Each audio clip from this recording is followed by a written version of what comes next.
Nikki, you want to start us? Hey Coach, just you being elevated to a co-offensive line coach, when you look at this group, how is it important is it to collaborate amongst Gunner Way, Honjegger Road, and yourself in focusing on each individual player? Well, I think that the most important thing to always understand is that relationships are what drives production.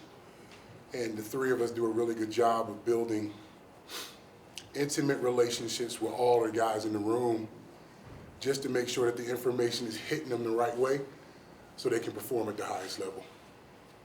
Jake, go ahead. Hey Coach, Jake Schwanitz, DMVR. Obviously Jordan and two of the freshmen coming in from IMG, and the time that you spent there, just how would you quantify the impact of those guys and the impact that would have on recruiting for the future of the program from IMG?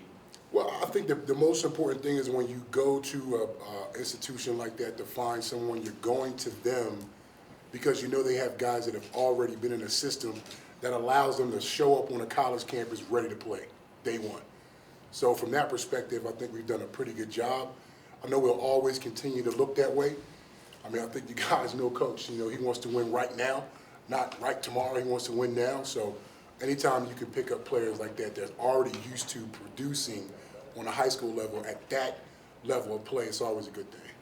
Matt, go ahead. Hey Coach, Matt Smith, Independent. How you doing, Matt? You were brought into the program for your leadership skills, leadership training, et cetera, et cetera. Yeah.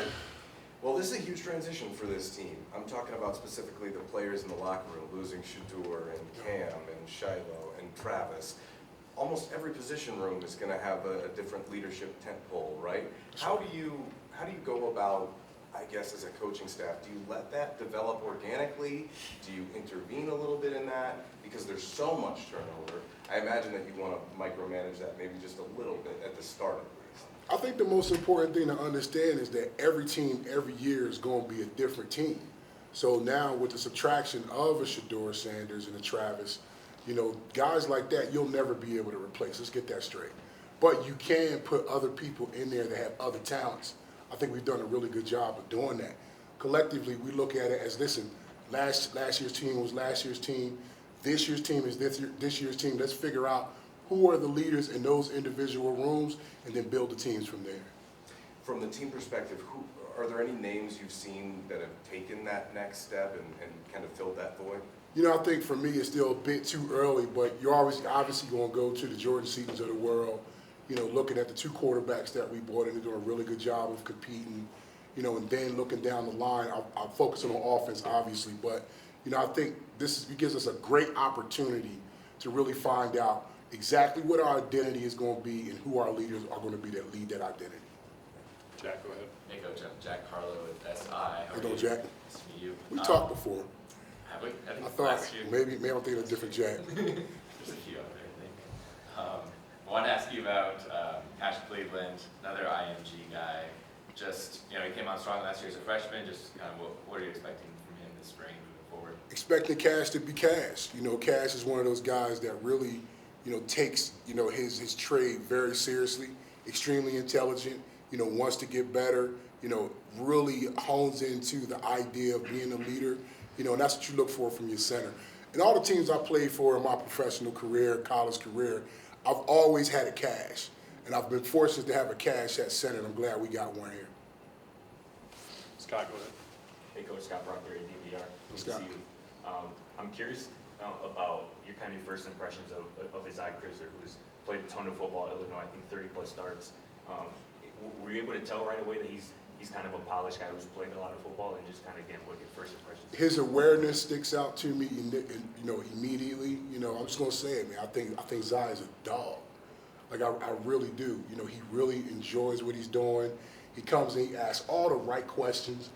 For a guy to come from the Big Ten, I think he was actually Big Ten first team for a couple of years. You expect to see that transition over, and we're seeing that every single day. Two more. Go ahead, David. David, I'm with the Athletic. Matt was talking about the rebuilding or the new face. I'm sorry, you mind starting over? No problem. Yeah, David, I'm with the Athletic. Matt was talking about a lot of the changes in the program.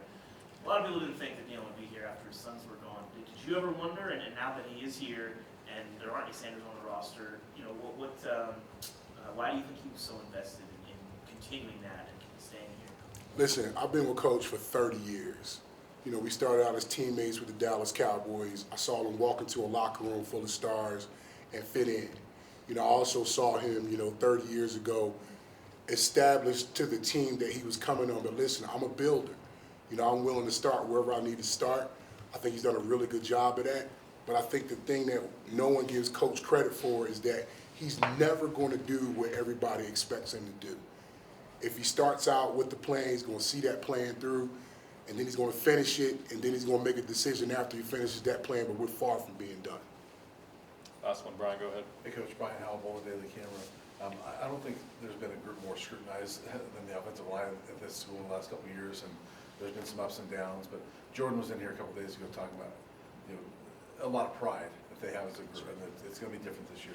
I'm just curious, like, from an offensive line perspective, like, how big of a deal is it to have that chip on your shoulder and just that pride of, because you've got to get through some of those ups and downs? Listen, I don't think you could play the position at a high level without, a chip. I mean, think about it. Other than Cash, none of us touched the ball the entire football game. And if I'm touching the ball as a guard or a tackle, something went extremely wrong, right? But you do, so you do have to come in, with a certain mindset that, listen, my job is to protect, keep people off of my quarterback, keep people off of my running backs, and help us move the chains. So the only way to do that effectively is to have that kind of chip on the shoulder. And I think a lot of our guys this year do, and they're doing it the right way.